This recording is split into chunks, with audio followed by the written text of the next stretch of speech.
Hi hello everyone, welcome back to my channel. ಈ ವಿಡಿಯೋದಲ್ಲಿ ನಾನು ತುಂಬ ಕ್ವೆಶನ್ಸ್ ಕೇಳಿದ್ರಿ. ಏನಾದರೂ ಲೈಕ್ ಅಪ್ಲಿಕೇಶನ್ ಹಾಕಬೇಕಾದ್ರೆ ಯಾವುದೆಲ್ಲ ಪ್ರೊಸೀಜರ್ನ ಫಾಲೋ ಮಾಡಬೇಕು ಆ್ಯಂಡ್ ಅಪ್ಲೈ ಮಾಡಬೇಕಾದ್ರೆ ಯಾವುದನ್ನು ಅಪ್ಲೈ ಮಾಡಬೇಕು ಅಂತ ಸಾಕಷ್ಟು ಡೌಟ್ಸ್ ಇತ್ತು. ಈ ಒಂದು ವಿಡಿಯೋದಲ್ಲಿ ಫುಲ್ ಕ್ಲಾರಿಟಿ, ಈ ಒಂದು ವಿಡಿಯೋದಲ್ಲಿ ಏನೆಲ್ಲ ನಿಮ್ಮ ಡೌಟ್ಸ್ ಇದೆ ಅದಕ್ಕೆ ಒಂದು ಕ್ಲಾರಿಟಿ ವಿಡಿಯೋ ಅಂತಲೇ ಹೇಳ್ಬೋದು. ಬನ್ನಿ ನೋಡೋಣ. ಫಸ್ಟು ಇಲ್ಲಿ ನಿಮ್ಮ ಒಂದು ಮೊಬೈಲ್ ನಂಬರ್ನ ಎಂಟರ್ ಮಾಡಬೇಕು. ಆ್ಯಂಡ್ ಆಲ್ಸೋ ಈ ವಿಡಿಯೋನ ಕಂಪ್ಲೀಟಾಗಿ ವಾಚ್ ಮಾಡಿ. ಯಾರೆಲ್ಲ ಪ್ರೀವಿಯಸ್ ಇಯರಲ್ಲಿ ಅಪ್ಲೈ ಮಾಡಿರ್ತೀರ ಬಟ್ ನಿಮ್ಮ ಹತ್ರ ಅಪ್ಲಿಕೇಶನ್ ಇಲ್ಲ ಆ್ಯಂಡ್ ಮೊಬೈಲ್ ನಂಬರು ಚೇಂಜ್ ಆಗಿದೆ ಅನ್ನೋರು ಏನು ಮಾಡಬೇಕು ಅಂತ ವಿಡಿಯೋ ಕೊನೆಯಲ್ಲಿ ತಿಳಿಸ್ಕೊಡ್ತೀನಿ. ಫಸ್ಟು ಹೊಸ ಅಪ್ಲಿಕೇಶನ್ ಯಾರು ಆಗ್ತಾ ಇದ್ದಾರೆ ಅವ್ರಿಗೆ ಏನೆಲ್ಲ ಡೌಟ್ಸ್ ಇದೆ ಈ ಒಂದು ವಿಡಿಯೋದಲ್ಲಿ ಡೌಟ್ಸ್ ಎಲ್ಲ ಕ್ಲಾರಿಫೈ ಮಾಡೋಣ. ನೆಕ್ಸ್ಟ್ ನಿಮ್ಮ ಒಂದು ಇಮೇಲ್ ಐ ಡಿ, ನೀವು ಯಾವ ಒಂದು ಇಮೇಲ್ ಐ ಡಿ ಯೂಸ್ ಮಾಡ್ತಿರ್ತೀರಲ್ಲ, ಒಂದು ಫಾರ್ಮಲ್ ಮೇಲ್ ಐ ಡಿನ ನೀವು ಎಂಟರ್ ಮಾಡಿ. ಈ ಒಂದು ಮೇಲ್ ಐ ಡಿ ಎಕ್ಸಿಸ್ಟಿಂಗ್ ಆಗೂ ಇರಬೇಕು ಆ್ಯಂಡ್ ಯೂಸ್ ಮಾಡ್ತಾ ಇರಬೇಕು. ನೆಕ್ಸ್ಟ್ ಇಯರ್ ನೀವು ಅಪ್ಲೈ ಮಾಡಬೇಕಾದ್ರೂ ಸಹ ಯೂಸ್ ಆಗುತ್ತೆ. ಅದಕ್ಕೆ ಪ್ರಾಪರಾಗಿರೋ ಇಮೇಲ್ ಐ ಡಿನ ಯೂಸ್ ಮಾಡಿ. ನೆಕ್ಸ್ಟು ನಿಮ್ಮ ಒಂದು ಏನು 10th ಬೋರ್ಡ್ ಇದೆ ಅದನ್ನು ಸೆಲೆಕ್ಟ್ ಮಾಡಬೇಕಾಗುತ್ತೆ. SSLC ಇದ್ದರೆ SSLC, ICSE ಅಥವಾ CBSE ಇದ್ದರೆ, ಇನ್ ಕೇಸ್ ಅದರ್ಸ್ ಇದ್ದರೆ ಅದರ್ ಅಂತ ಸೆಲೆಕ್ಟ್ ಮಾಡಿ. ಇಲ್ಲಿ ರಿಜಿಸ್ಟರ್ ನಂಬರ್, ನಿಮ್ಮ SSLCಯಲ್ಲಿ ಯಾವ ಒಂದು ರಿಜಿಸ್ಟರ್ ನಂಬರ್ ಅಥವಾ ರೋಲ್ ನಂಬರ್ ಇರುತ್ತಲ್ವ ಅದನ್ನು ಎಂಟರ್ ಮಾಡಬೇಕಾಗತ್ತೆ. ಪ್ರಾಪರಾಗಿ ಡೇಟ್ ಆಫ್ ಬರ್ತ್ನ ಎಂಟರ್ ಮಾಡಬೇಕಾಗತ್ತೆ. ಅಪ್ಲಿಕೆಂಟ್ ನೇಮ್ ಅಂದರೆ ನಿಮ್ಮ ಹೆಸರನ್ನು ಎಂಟರ್ ಮಾಡಿ. ನೆಕ್ಸ್ಟ್ ಆಧಾರ್ ನಂಬರ್ ಅಂತಂದರೆ ನಿಮ್ಮ ಒಂದು ಏನು ಆಧಾರ್ ನಂಬರ್ ಇರುತ್ತಲ್ವ ಆ ಆಧಾರ್ ನಂಬರ್ನ ಎಂಟರ್ ಮಾಡಬೇಕಾಗತ್ತೆ. ಫಾದರ್ ನೇಮ್ನ ಎಂಟರ್ ಮಾಡಿ. ನೆಕ್ಸ್ಟು ನಿಮ್ಮ ಒಂದು ಏನು ಜೆಂಡರ್ ಇರುತ್ತಲ್ಲ ಅದನ್ನು ಸೆಲೆಕ್ಟ್ ಮಾಡಿ. ಸೆಲೆಕ್ಟ್ ದ ಕ್ಯಾಟಗರಿ, ನಿಮ್ಮ ಒಂದು ಯಾವ ಕ್ಯಾಟಗರಿ ಬರುತ್ತೋ ಆ ಕ್ಯಾಟಗರಿನ ಸೆಲೆಕ್ಟ್ ಮಾಡಿ. ಅದು OBC ಅಂತಿದ್ರೆ OBC ಅಂತ ಸೆಲೆಕ್ಟ್ ಮಾಡಿ. ಆರ್ ಯು ಫಿಸಿಕಲಿ ಹ್ಯಾಂಡಿಕ್ಯಾಪ್ಟ್ ಅಂತ ಇದೆ. ಸೊ ಇಫ್ ಎಸ್ ಅಂತ ಕೊಡಿ, ಇಲ್ಲಾಂದರೆ ನೋ ಅಂತ ಕೊಡಿ. ನೀವೇನಾದರೂ ಕಲ್ಯಾಣ ಕರ್ನಾಟಕ ರೀಜನ್ ಅವರಾಗಿದ್ದರೆ ಮಾತ್ರ ಕಲ್ಯಾಣ ಕರ್ನಾಟಕ ಅಂತ ಸೆಲೆಕ್ಟ್ ಮಾಡಿ, ಇಲ್ಲ ಅಂತಂದರೆ ರೆಸ್ಟ್ ಆಫ್ ಕರ್ನಾಟಕ ಅಂತ ಸೆಲೆಕ್ಟ್ ಮಾಡಿ. ಓಕೆ ನೋಡಿ, ರೆಸ್ಟ್ ಆಫ್ ಕರ್ನಾಟಕ ಅಂತ ಸೆಲೆಕ್ಟ್ ಮಾಡಿ. ನೆಕ್ಸ್ಟ್ ಅಡ್ರೆಸ್ ಫಾರ್ ಕಮ್ಯುನಿಕೇಷನ್, ನಿಮ್ಮನ್ನ ಒಂದು ಕಾಂಟ್ಯಾಕ್ಟ್ ಮಾಡಬೇಕಂತಂದರೆ ಇನ್ ಕೇಸ್ ಫರ್ದರಲ್ಲಿ ಯಾವ ಒಂದು ಅಡ್ರೆಸ್ನ ಕೊಡ್ತೀರಾ ಆ ಒಂದು ಅಡ್ರೆಸ್, ಅಥವಾ ನಿಮ್ಮ ಪರ್ಮನೆಂಟ್ ಅಡ್ರೆಸ್ ಇದೆ ಪರ್ಮನೆಂಟ್ ಅಡ್ರೆಸ್ನ ಕೊಡಿ. Next name of the nominee for ಇಡಿಗಂಟು ಸ್ಕೀಮ್. ಈ ಒಂದು ಸ್ಕೀಮ್ ಏನಂತಂದರೆ ಇನ್ ಕೇಸ್ ನಿಮ್ಗೆ ಏನಾದರೂ ಹೆಚ್ಚು ಕಡಿಮೆ ಆಯಿತು ಅಂತಂದರೆ, ಪ್ರವಧಾನ ಏನಾದರೂ ಬರ್ತಿದೆ ಅಂತಂದರೆ ಅದನ್ನು ಯಾರಿಗೆ ಕೊಡಬೇಕು ಅಥವಾ ಏನಾದರೂ ಪ್ರಾಬ್ಲಮ್ ಆದಾಗ ಸೊ ಯಾರಿಗೆ ಅದು ನಿಮ್ಮನ್ನು ಬಿಟ್ಟು ನೆಕ್ಸ್ಟ್ ಯಾರಿಗೆ ಆ ಪರ್ಸನ್ಗೆ ಕೊಡಬೇಕು ಅನ್ನೋದು ನಾಮಿನಿ ಆಗಿರುತ್ತೆ. ಸೊ ನಿಮ್ಮ ಒಂದು ಯಾರ ನಾಮಿನಿನ ಬೇಕಾದರೂ ಕೊಡ್ಬೋದು. ಇಲ್ಲಿ ಆಪ್ಷನ್ ಇದೆ ನೋಡಿ, ಮದರ್, ಫಾದರ್ ಅಥವಾ ಸ್ಪೌಸ್ ಅಥವಾ ಸನ್ ಆರ್ ಡಾಟರ್ಗೆ ಕೊಡ್ಬೋದು. ಆ್ಯಂಡ್ ಇನ್ ಕೇಸ್ ಅದರ್ಸ್ ಇದ್ದರೆ, ಗಾರ್ಡಿಯನ್ ಇದ್ದರೆ ಗಾರ್ಡಿಯನ್ ಅಂತ ನೀವು ಕೊಡ್ಬೋದು, ಅದರ್ನ ಸೆಲೆಕ್ಟ್ ಮಾಡ್ಕೋಬಹುದು. ನಾಮಿನಿದು ಅಡ್ರೆಸ್ನ ಪ್ರಾಪರಾಗಿ ಕೊಡಬೇಕಾಗತ್ತೆ. Next select qualifying PG degree, ನಿಮ್ಮ ಒಂದು ಯಾವ ಒಂದು ಡಿಗ್ರಿ ಇರುತ್ತಲ್ವ ಆ ಡಿಗ್ರಿನ ಸೆಲೆಕ್ಟ್ ಮಾಡ್ಕೊಳ್ಳಿ. Select subject for PG, so ನಿಮ್ಮ ಒಂದು ಸ್ಪೆಷಲೈಸೇಷನ್ ಇರುತ್ತಲ್ವ, ಈಗ MSCಯಲ್ಲಿ PG ಮಾಡಿರ್ತೀರ ಬಟ್ ಅದರಲ್ಲಿ ನಿಮ್ಮ ಒಂದು ಸಬ್ಜೆಕ್ಟ್ ಇರುತ್ತಲ್ವ, ಕೆಮಿಸ್ಟ್ರಿ, ಮ್ಯಾಥಮೆಟಿಕ್ಸ್, ಫಿಸಿಕ್ಸ್ ಅಂತ. ಸೊ ಪರ್ಟಿಕ್ಯುಲರ್ ಸಬ್ಜೆಕ್ಟ್ನ ನೀವು ಇಲ್ಲಿ ಸೆಲೆಕ್ಟ್ ಮಾಡ್ಕೋಬೇಕಾಗತ್ತೆ. ಸ್ಪೆಷಲೈಸೇಷನ್, ಇನ್ ಕೇಸ್ ಇಲ್ಲೇನಾದರೂ ಇಲ್ಲ ಅಂತಂದರೆ ಆಪ್ಷನ್ಸಲ್ಲಿ ಸ್ಪೆಷಲೈಸೇಷನ್ನ ಎಂಟ್ರಿ ಮಾಡಬೇಕಾಗತ್ತೆ.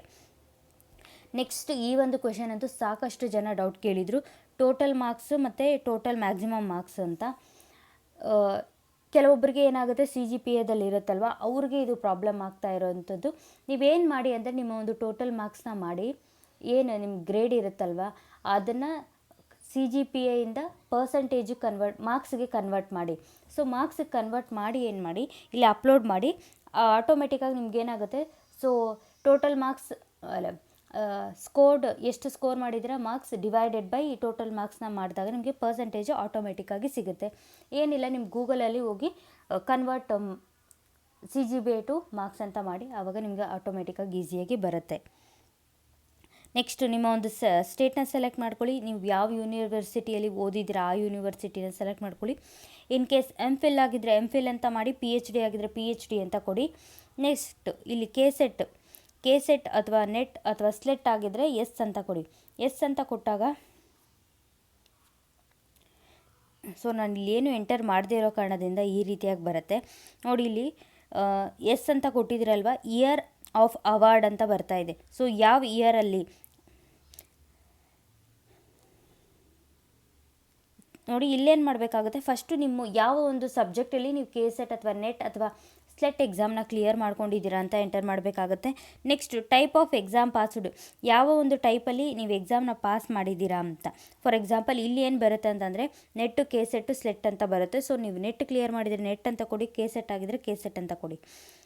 ಇಲ್ಲಿ ನೋಡಿ, ಇಲ್ಲಿ ಕೆ ಸೆಟ್ ಅಂತ ಕೊಡ್ತೀರಾ. ನೆಕ್ಸ್ಟ್ ನಿಮ್ಮ ಒಂದು ರಿಜಿಸ್ಟರ್ ನಂಬರ್, ಈ ರಿಜಿಸ್ಟರ್ ನಂಬರ್ನ ಯಾವುದು ಎಂಟ್ರಿ ಮಾಡಬೇಕಂತಂದರೆ ನೀವು ಸರ್ಟಿಫಿಕೇಟ್ ಕೊಟ್ಟಿರ್ತಾರೆ ಕೆ ಸೆಟ್ಟಲ್ಲಿ, ಫಸ್ಟ್ ನಂಬರ್ ಏನಿರುತ್ತೆ ಆ ಒಂದು ನಂಬರ್ನ ಎಂಟರ್ ಮಾಡಿ. ಟೆಸ್ಟಿಂಗ್ ಏಜೆನ್ಸಿ ಯೂನಿವರ್ಸಿಟಿ, ಸೊ ಯಾವ ಒಂದು ಏಜೆನ್ಸಿ ಮುಖಾಂತರ ನೀವು ಪಾಸ್ ಆಗಿದ್ದೀರಾ ಅಂತ. ಫಾರ್ ಎಕ್ಸಾಂಪಲ್ ಕೆ ಸೆಟ್ ಆಗಿದ್ದರೆ ನೀವು ಕೆ ಎ ಮುಖಾಂತರ ಅಂದರೆ ಕರ್ನಾಟಕ ಎಕ್ಸಾಮಿನೇಷನ್ ಅಥಾರಿಟಿ ಮೂಲಕ ಪಾಸ್ ಆಗಿದ್ದೀರಾ. ಇನ್ ಕೇಸ್ NET ಆಗಿದ್ದರೆ ನ್ಯಾಷನಲ್ ಟೆಸ್ಟಿಂಗ್ ಏಜೆನ್ಸಿ ಮುಖಾಂತರ ಏನಾಗಿದ್ದೀರಾ, ಪಾಸ್ ಆಗಿದ್ದೀರಾ ಅಂತ. ಸೊ ಇಲ್ಲಿ ನಿಮಗೆ ಎಕ್ಸ್ಪೀರಿಯನ್ಸ್ ಇದ್ದರೆ ನೀವು ಎಷ್ಟು ಮಂತ್ ಮಾಡಿದರೆ, ಎಷ್ಟು ಡೇಸ್ ವರ್ಕ್ ಮಾಡಿದ್ದೀರಾ ಅಂತ ಕಂಪ್ಲೀಟಾಗಿ ನೋಡಿ. 3 ಮಂತ್ಸು 20 ಡೇಸು, 3 ಮಂತ್ಸು 15 ಡೇಸ್ ಅಥವಾ 6 ಮಂತ್ಸು 20 ಡೇಸ್, ಈ ರೀತಿಯಾಗಿ ಎಂಟರ್ ಮಾಡಬೇಕಾಗತ್ತೆ. ಇನ್ ಕೇಸ್ ತುಂಬ ಎಕ್ಸ್ಪೀರಿಯನ್ಸ್ ಇದ್ದರೆ ಇಲ್ಲಿ ಆ್ಯಡ್ ಅನ್ನೋ ಆಪ್ಷನ್ ಇದೆ, ಆ್ಯಡ್ ಅನ್ನೋ ಆಪ್ಷನ್ನ ಕೊಡಿ. ಆ್ಯಂಡ್ ಇಲ್ಲಿ send OTP to submit guest faculty details ಅಂತ ಇದೆಯಲ್ವ, ಇಲ್ಲಿ ನೀವು ಕೊಟ್ಟಾಗ ಏನಾಗುತ್ತೆ ನಿಮಗೆ ಒಂದು OTP ಬರುತ್ತೆ ಆ್ಯಂಡ್ ಕ್ಯಾಪ್ಚನೂ ಬರುತ್ತೆ. ಇಲ್ಲಿ ಕ್ಲಿಕ್ ಮಾಡಿದಾಗ ನಿಮಗೆ ಆಟೋಮೆಟಿಕ್ಕಾಗಿ ಏನಾಗುತ್ತೆ, ಇಲ್ಲಿ ನಾನು ಯಾವ ಒಂದು ಡೀಟೇಲ್ಸು ಎಂಟರ್ ಮಾಡಿಲ್ಲ, ಅದಕ್ಕೆ ಏನಾಗ್ತಿಲ್ಲ, ನನಗೆ ಬರ್ತಿಲ್ಲ. ನೀವು ಎಂಟರ್ ಮಾಡಿದಾಗ ಕಂಪ್ಲೀಟಾಗಿ ಯಾವ ಒಂದು ಸಿಂಗಲ್ ಇನ್ಫಾರ್ಮೇಷನ್ನು ಮಿಸ್ ಮಾಡಿದೆ. ಅದಾದಮೇಲೆ ನೀವು OTP ಅಂತ ಕೊಟ್ಟಾಗ OTP ಆ್ಯಂಡ್ ಕ್ಯಾಪ್ಚ ಎಂಟರ್ ಮಾಡಿದ್ರೆ ನಿಮಗೆ ಡಿಸ್ಪ್ಲೇ ಆಗುತ್ತೆ ಒಂದು ಅಪ್ಲಿಕೇಶನ್ ನಂಬರು. ಆ ಅಪ್ಲಿಕೇಶನ್ ನಂಬರ್ನ ಸ್ಕ್ರೀನ್ಶಾಟು ತೊಗೊಳ್ಳಿ, ಹಾಗೆ ನಿಮಗೆ ಮೆಸೇಜ್ಗೂ ಬರುತ್ತೆ. ಅಲ್ಲೂ ಒಂದು ಸ್ಕ್ರೀನ್ಶಾಟ್ ತೊಗೊಂಡು ಇಲ್ಲ ಒಂದು ಸೈಡಲ್ಲಿ ಬರೆದು ಎತ್ತಿಟ್ಕೊಳ್ಳಿ. ಇದು ಫರ್ದರ್ಗೆ ತುಂಬಾ ಯೂಸ್ಫುಲ್ ಆಗುತ್ತೆ, ತುಂಬ ಹೆಲ್ಪ್ಫುಲ್ ಆಗುತ್ತೆ. ಅದಕ್ಕೋಸ್ಕರ ನೆಕ್ಸ್ಟ್ ಕ್ವೆಶನ್ ಅಂತಂದರೆ, ಈ ಒಂದು PDF ಬೇಕಾದರೆ ನೀವು ಡೌನ್ಲೋಡ್ ಮಾಡ್ಕೋಬೋದು. ನೆಕ್ಸ್ಟ್ ವೆರಿ ಇಂಪಾರ್ಟೆಂಟ್ ನೋಡಿ, ಆನ್ಲೈನ್ ಮೂಲಕ ಅರ್ಜಿ ಸಲ್ಲಿಸಲು ಅಥವಾ ಎಡಿಟ್ ಮಾಡಲು ಪ್ರಾರಂಭದ ದಿನಾಂಕ 11/7/2026 ಸ್ಟಾರ್ಟ್ ಆಗಿದೆ. ಆ್ಯಂಡ್ ಎಡಿಟ್ ಮಾಡಲು ಕೊನೆಯ ದಿನಾಂಕ ಬಂದು 18ನೇ ತಾರೀಕು, ಅಂದರೆ ನಾಳೆ ಆಗಿರುತ್ತೆ. ನೆಕ್ಸ್ಟು ತಾತ್ಕಾಲಿಕ ಮೆರಿಟ್ ಪಟ್ಟಿಯನ್ನು ಪ್ರಕಟಿಸುವ ದಿನಾಂಕ, ಮೆರಿಟ್ ಲಿಸ್ಟ್ನ ಏನು ಮಾಡ್ತಾರೆ 19th ನಿಮಗೆ ಏನಾಗುತ್ತೆ ಬರುತ್ತೆ, ಡಿಸ್ಪ್ಲೇ ಆಗುತ್ತೆ.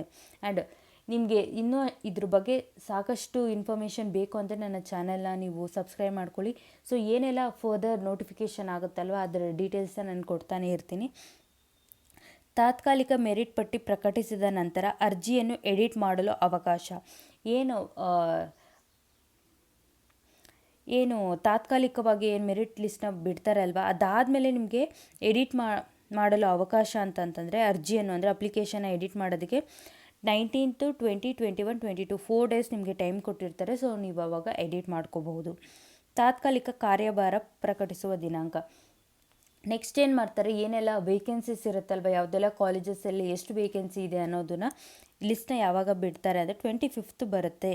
ಕೌನ್ಸಿಲಿಂಗ್ ಮೆರಿಟ್ ಪಟ್ಟಿ ಹಾಗೂ ಕಾರ್ಯಭಾರ ಪ್ರಕಟಿಸುವ ದಿನಾಂಕ, ಇದನ್ನು 26th ಮಾಡ್ತಾರೆ. ಮೆರಿಟ್ ಪಟ್ಟಿಯನ್ವಯ ಕಾಲೇಜು ಆಯ್ಕೆ ಮಾಡಿಕೊಂಡ ಅಭ್ಯರ್ಥಿಗಳ ಪಟ್ಟಿ ಪ್ರಕಟಿಸುವ ದಿನಾಂಕ. ಸೊ ನಾವು ಯಾವುದೆಲ್ಲ ಕಾಲೇಜಸ್ನ ಸೆಲೆಕ್ಟ್ ಮಾಡ್ಕೊಂಡಿರ್ತೀವಲ್ವ, ನೀವು ಸೆಲೆಕ್ಟ್ ಮಾಡ್ಕೊಂಡಿರ್ತೀರಲ್ವ ಯಾವ ಕಾಲೇಜಸ್ ಅಂತ, ಅದನ್ನು ಸೊ ಡಿಸ್ಪ್ಲೇ ಮಾಡ್ತಾರೆ ಯಾವತ್ತಂತಂದರೆ 28th 7th. ಸೊ ಬೇಗ ಅಪ್ಲೈ ಮಾಡಿ, ಯಾರಿನ್ನೂ ಅಪ್ಲೈ ಮಾಡಿಲ್ಲ, ನಾಳೆನೇ ಲಾಸ್ಟ್ ಡೇಟ್ ಇದೆ. ಇದೆಲ್ಲದಕ್ಕಿಂತ ವೆರಿ ಇಂಪಾರ್ಟೆಂಟ್ ಅಂತಂದರೆ, ನನಗೆ ತುಂಬ ಕ್ವೆಶನ್ ಬರ್ತಾ ಇದ್ದಿದ್ದು ಅಂದರೆ ಇದಕ್ಕೆ ನೋಡಿ, ಇಲ್ಲಿ candidates who face difficulty in editing in their online application such as change of mobile number or loss of application ID may visit the office of the commissioner with valid ID proof to have their application edited. So ಯಾರೆಲ್ಲ ನೀವು ಕಳ್ಕೊಂಡಿದ್ದೀರಲ್ವ ಅವರು ಏನು ಮಾಡಬೇಕಾಗುತ್ತೆ, ಹೋಗಿ commissioner ಅವನ್ನ meet ಮಾಡಿದಾಗ, office ಅಂದರೆ commissioner ಆಫೀಸ್ನ meet ಮಾಡಿದಾಗ ಅಲ್ಲಿ ನಿಮ್ಮ ಒಂದು ಐಡೆಂಟಿಟಿ ಪ್ರೂಫ್ನ ತೊಗೊಂಡೋಗ್ಬೇಕಾಗುತ್ತೆ. For example Aadhaar card, PAN card ಅಥವಾ ಡಾಕ್ಯುಮೆಂಟ್ ಇರುತ್ತಲ್ವ, ಆ ಡಾಕ್ಯುಮೆಂಟ್ನ ತೊಗೊಂಡೋದಾಗ ನಿಮಗೆ ಅವ್ರೇನು ಮಾಡ್ತಾರೆ, ಐ ಡಿ ಪ್ರೂಫ್ನ ತೊಗೊಂಡೋದಾಗ ನಿಮಗೆ ID ಕೊಡ್ತಾರೆ, ಏನು ಅಪ್ಲಿಕೇಶನ್ ID ಇದೆಯಲ್ವ ಅದನ್ನು. ಮೊಬೈಲ್ ಸಂಖ್ಯೆ ಬದಲಾವಣೆ ಅಥವಾ ಅರ್ಜಿ ID ಕಳೆದುಕೊಂಡಂಥವರು ಕಾರಣಗಳಿಂದ ಆನ್ಲೈನ್ ಅರ್ಜಿಯನ್ನು ತಿದ್ದುಪಡಿ ಮಾಡಲು ತೊಂದರೆ ಅನುಭವಿಸುವ ಅಭ್ಯರ್ಥಿಗಳು ಮಾನ್ಯ ಗುರುತಿನ ಚೀಟಿ ID ಪ್ರೂಫ್ ಸಹಿತವಾಗಿ ಆಯುಕ್ತರ ಕಚೇರಿಗೆ ಭೇಟಿ ನೀಡಿ ಅರ್ಜಿಯನ್ನು ತಿದ್ದುಪಡಿ ಮಾಡಿಕೊಳ್ಳಬಹುದು. ಕೇಳಿಸ್ತಲ್ವ, ಇದನ್ನು ನೀವು ಮಾಡಬೇಕಾಗುತ್ತೆ. ಅಪ್ಲಿಕೇಶನ್ ತಿದ್ದುಪಡಿ ಮಾಡಿದ ಹೊಸ ಅರ್ಜಿಗಳನ್ನು ಸಲ್ಲಿಸಿದ ಅಭ್ಯರ್ಥಿಗಳು ಮಾತ್ರ 2026-27ನೇ ಸಾಲಿನ ಅತಿಥಿ ಉಪನ್ಯಾಸಕರನ್ನು ಆಯ್ಕೆಗೆ ಪರಿಗಣಿಸಲಾಗುವುದು. ಇಲ್ಲಿ ಮೆನ್ಷನ್ ಮಾಡಿ ಹೇಳಿದ್ದಾರೆ, ಎಡಿಟ್ ಮಾಡಿದ್ರೆ ಮಾತ್ರ ಅಥವಾ ನೀವು ಹೊಸ ಅಪ್ಲಿಕೇಶನ್ ಹಾಕಿದ್ರೆ ಮಾತ್ರ ಅವರು ಕನ್ಸಿಡರ್ ಮಾಡ್ತಾರೆ. ಸೊ ನಾನು ಆಲ್ರೆಡಿ ಪ್ರೀವಿಯಸ್ ಇಯರಲ್ಲಿ ಅಪ್ಲೈ ಮಾಡಿದ್ದೀನಿ, ಇವಾಗ ಅಪ್ಲೈ ಮಾಡೋದು ಬೇಕಾಗಿಲ್ಲ ಅಂತ ಏನಾದರೂ ಅಂದ್ಕೊಂಡಿದ್ರೆ ಖಂಡಿತವಾಗ್ಲೂ ಅವ್ರು ನಿಮ್ಮ ಒಂದು ಅಪ್ಲಿಕೇಶನ್ನ ಕನ್ಸಿಡರ್ ಮಾಡೋದಿಲ್ಲ ಅಂತ ಅವರು ಮೆನ್ಷನ್ ಮಾಡಿ ಹೇಳಿದ್ದಾರೆ ನೋಡಿ. ಅದಕ್ಕೆ ಆದಷ್ಟು ಬೇಗ ಹೋಗಿ, ನಾಳೆನೇ ಲಾಸ್ಟ್ ಡೇಟ್ ಇರೋದ್ರಿಂದ ಹೋಗಿ ಯಾರೆಲ್ಲ ಐ ಡಿ ಕಳ್ಕೊಂಡಿದ್ದೀರಲ್ವ ಅವರು ತೊಗೊಳ್ಳಿ ಅಂತ ಹೇಳ್ತೀನಿ. ಇನ್ನೂ ಏನಾದರೂ ಡೌಟ್ಸ್ ಇದ್ದರೆ ಖಂಡಿತವಾಗ್ಲೂ ಕಮೆಂಟ್ ಸೆಕ್ಷನಲ್ಲಿ ಕಮೆಂಟ್ ಮಾಡಿ. ಐ ಹೋಪ್ ಈ ಒಂದು ವಿಡಿಯೋ ಯೂಸ್ಫುಲ್ ಆಗಿರುತ್ತೆ.